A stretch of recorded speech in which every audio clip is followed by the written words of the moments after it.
لما نتكلم عن موضوع عدم القدرة عند الرجال، الموضوع بيكون حساس حبتين وبيحتاج تفهم كبير، والحقيقة ان في اسباب كتيرة ممكن تأثر على القدرة، سواء كانت صحية نفسية زي الضغوطات اليومية والتوتر والاكتئاب، وكل دي عوامل بتسبب عدم القدرة عند الرجال. والحقيقة ان الموضوع مش بسيط وبيحتاج وعي وبحث بدل ما نكتفي بالقلق. بس يا ترى ايه هي الحلول لحل مشاكل عدم القدرة عند الرجال؟ ده اللي هنعرفه النهارده من دكتور صلاح الهمشري، استشاري ومدرس جراحات المسالك البولية بكلية الطب. اهلا بيك يا دكتور. ازيك يا دكتور ماهر؟ منورنا يا دكتور صلاح. نورك يا دكتور عمرو، الله يخليك. دايما اول ما نيجي نتكلم عن القدرة بيجي مفاهيم كتيرة قوي ممكن تكون خاطئة عند الناس، عايزين نفهم المفاهيم الخاطئة دي ونقدر نعرف يعني ايه ضعف القدرة عند الرجل. ضعف القدرة وعدم قدرة الرجل على يعني إقامة العلاقة مع الزوجة دي ليها مفاهيم مغلوطة جدا، بالذات في مجتمعاتنا دلوقتي. بقى التدخل الأهل والتوتر اللي بتاع بالذات في المراحل الأولانية من الزواج أو في الشهور الأولانية أو الفترة الأولانية من الزواج بقت تسبب مشاكل كتيرة جدا، وبالذات برضو مع دخول السوشيال ميديا والنت، وإن الواحد إن الناس متوقعة اللي هي بتشوفه تقدر هو ده التخيلات والتهيؤات إن هو ده اللي ممكن بيتم في الحقيقة، ده بيعمل لهم زي سنة إحباط. طبعا الحالة النفسية بالذات في صغار السن بتمثل حوالي 75 إن لم يكن 80% من أسباب الضعف اللي ممكن يلاقي الراجل مش عارف يأدي إزاي أثناء العلاقة. فدي طبعا هي المسببات الرئيسية. فهي الفكرة إن الموضوع في الأول في الآخر محتاج طبعا ان هو يقعد يعني طبعا اهم حاجه طبعا هو لما يجي لنا في العياده او في المركز عندنا لازم ان احنا ناخد التاريخ المرضي بتاعه، لازم نشوف هل هو عنده امراض مزمنه او لا قبل كده، لازم نشوف الحاله النفسيه بتاعته، علاقته مع مراته، العلاقه حتى اللي هي بين الاثنين هل في توترات ما بينهم هما الاثنين، وناخد المشكله الود والرحمه. الود والرحمه زي ما حضرتك بتقول. فهي ناخد المشكله حل في نسبه 90% او حاجه زي كده. الحاله النفسيه لو اتحلت او الموضوع مثلا الحاله النفسيه او ان الاهل رفعوا ايديهم من الموضوع مع عدم التركيز ان النقطه دي هي دي الحد الفاصل ما بين العلاقه بين الاثنين، الموضوع بيتحل سواء بعلاجات بسيطه بيمشي عليها فتره معينه، بعد كده الامور بتتحل بسيط جدا. هل في تحاليل او فحوصات ممكن نعملها عشان نتاكد ان الشخص عنده ضعف قدره ولا لا؟ دلوقتي بقى حتى حضرتك دلوقتي الدوله بقت تعمل اللي هي بقت تنصح في موضوع اللي هو التحاليل ما قبل الجواز، اللي هو الفكره التحاليل ما قبل الزواج، ان هو الفكره اللي احنا نعمل الفحوصات اللي بتقول لنا ان هو لا نقدر ندينا نتنبأ ان هو ما يحصلش مشاكل بعد كده بعد الزواج، زي مثلا التحاليل العامه زي صوره الدم الكامله علشان نطمن اذا كان في انيميا او لا، نسبه السكر في الدم، ودي بتضرب من الحاجات الرئيسيه لان في ناس كتير بيكون عندهم نسبه سكر وهم مش مدركين، ودي بتكون مسبب لهم مشاكل. طبعا المدخنين والحاجات دي كلها، طبعا نسبه الدهون الثلاثيه عندهم والكوليسترول برضو دي من الحاجات اللي موجوده. طبعا بقى علشان بقى الموضوع الخصوبه والخلفه، طبعا تحليل السائل المنوي والحاجات دي كلها، كل دي من الحاجات الفحوصات اللي احنا بنقدر نعملها قبل الجواز عشان نتنبأ اذا كان ممكن يحصل مشكله نقدر نحلها قبل الجواز، او لو في او الدنيا ماشيه كويس فاحنا ننصح ان الموضوع يتم. هو يعمل دوبلر قبل الجواز ده بتنصح بيه ولا لا؟ لا، ما بنصحش بالدوبلر الحاجات دي كلها، لان الدوبلر دي تعتبر عمليه يعني انترفنشن تدخل شويه، فدي ما بيكونش ليها الا انديكيتور لو احنا في علامات معينه نقدر نتوقع فيها ان هو فعلا محتاج ان هو يعمل الحاجات دي كلها. والمشكله ان بقى في ناس بتستسهل طلبها، يعني احنا مش الموضوع بالنسبه لنا مش احنا بنريح المريض، احنا بنشوف ايه الانسب له او حاجه زي كده، ان احنا مش بنريحه الحاله النفسيه. لو هو فعلا محتاج ان هو يقوم بالاجراء ده او الفحص ده، لا ننصحه له ساعتها، ودي طبعا بيبقى في قبلها فحوصات الاول ونجرب العلاج الاول، وساعتها نشوف اذا كان فعلا محتاج نوعيه الاشعه دي ولا لا.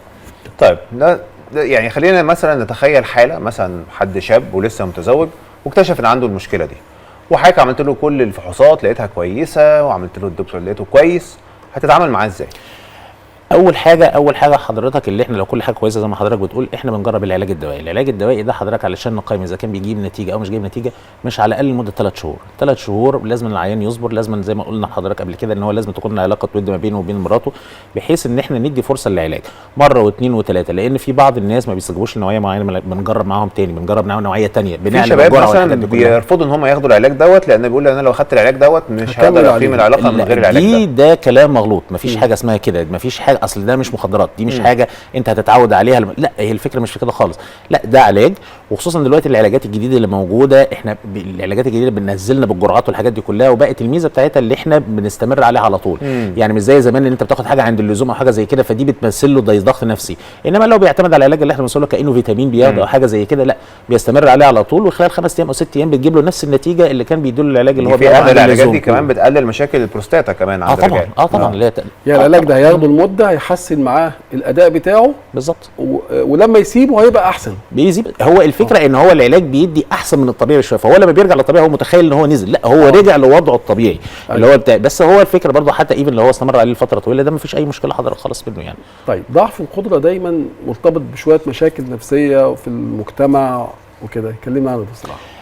طبعا الضعف القدره دي طبعا من الحاجات اللي هي بالذات في الفتره الاخيره اللي احنا بنلاحظها خلال فتره ال3-4 سنين اللي فاتوا دول، اللي بتمثل مشاكل نفسيه كتيره جدا بتؤدي لانفصال الزواج. يعني العلاقه ما بتكملش شهر شهرين ونلاقي بيقول لك بالطلب الطلاق والانفصال والحاجات دي كلها.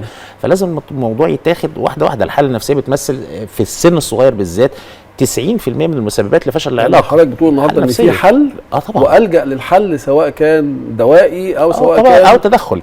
بس طبعا الدوائي والحاله النفسيه يعني احنا في بعض الاوقات حتى بننصح بعض الناس ان هم يروحوا لدكاتره نفسيين، في دكاتره متخصصين في المشكله دي. الدكاتره النفسيين لو احنا كدكاتره ذكوره مثلا خلاص فشلنا بالعلاج الدوائي واحنا شايفين ان فحوصات ان هو ما فيهوش مشكله، بننصح ان هو يروح لدكتور نفسي او حاجه زي كده، بحيث ان هو يقدر يحل المشاكل اللي هو بينه وبين مراته ويحل الحاله النفسيه اللي موجوده عنده. دايما في ناس كتير عندهم معلومات خاطئه ان في بعض الاكلات او اكلات معينه بتزود القدره عند الرجال. هي ما فيش اكلات معينه بتزود القدره على الرجال، هي الفكره ان هو في بعض الاكلات المعينه اللي ممكن تقلل نسبه هرمون الذكوره اللي هو هرمون التستوستيرون، وفي بعض الاكلات اللي هو ممكن الواحد ياخدها بحيث ان هي ترفع نسبه هرمون التستوستيرون. كل الناس عايز تعرف ايه الاكلات. هو الاساس الحاجات اللي احنا بنركز دايما في الحاجات الخضراء اللي هي مثلا زي سبانخ، الجرجير، الخص، فاكهه الافوكاتو. الاربع اكلات دول بالذات سبانخ، الجرجير والخص وفاكهه الافوكاتو دول بيرفعوا نسبه هرمون التستوستيرون للسماء. والفكره برضو غير الاكلات الوقت اللي هو بيتم في العلاقه دايما بتبقى نسبه هرمون التستوستيرون اعلى فتره فيها من الفجر لحد الساعه 10 الصبح. فدايما يفضل ان هو دايما العلاقه تتم في الفتره دي اللي هي بتبقى في نسبه هرمون الذكوره، بتبقى الرغبه احسن حاجه عند الراجل، نسبه الهرمونات كويسه، بيبقى الحاله العامه بتاعته كويسه، فهيقدر يؤدي كويس يعني جدا. مش الفطير بقى مش هلتت لا ده دي الحاجات دي تودي في داهيه. يعني الفطير وفي اكلات معينه ممكن تقلل كمان. لا اصل دي حضرتك حاجات بتبقى في نسبه دهون دهون الحاجات دي كلها بترفع السكر. يعني ايه اكلات ايه معينه اللي بتقلل؟ يعني مثلا حضرتك الاكلات اللي هي زي الانتي اوكسيدنت، السمك، الجمبري، الحاجات دي كلها دي من الحاجات الكويسه جدا بالنسبه لي. الحاجات اللي بتقلل القدره. لا الحاجات طبعا الاكل المصري اللي هو اللي فيه زيت وسمنه كتير، المسبكات، الحاجات دي كلها، كتر شرب الشاي والقهوه، الحاجات دي كلها برضو من الحاجات، من العوامل برضو ليها تاثير سلبي على موضوع سرطان القصر، يعني بسبب برضو موضوع سرطان القصر والحاجات دي كلها. فهو عامه الاكل المسبك، الاكل الاكل المالح اللي فيه ملح كتير، شطه كتير، الحاجات دي كلها، البقوليات برضو، الفول، الفلافل، الاكله الشعبيه بتاعتنا برضو من الحاجات لو احنا كترنا فيها برضو من الحاجات اللي بيبقى ليها اثر سلبي برضو على المرض. نشكرك جدا دكتور صلاح على كل النصايح المهمه اللي اديتها للرجال النهارده. Just unlock the power of nature. We're here to stay for better health and beauty every day.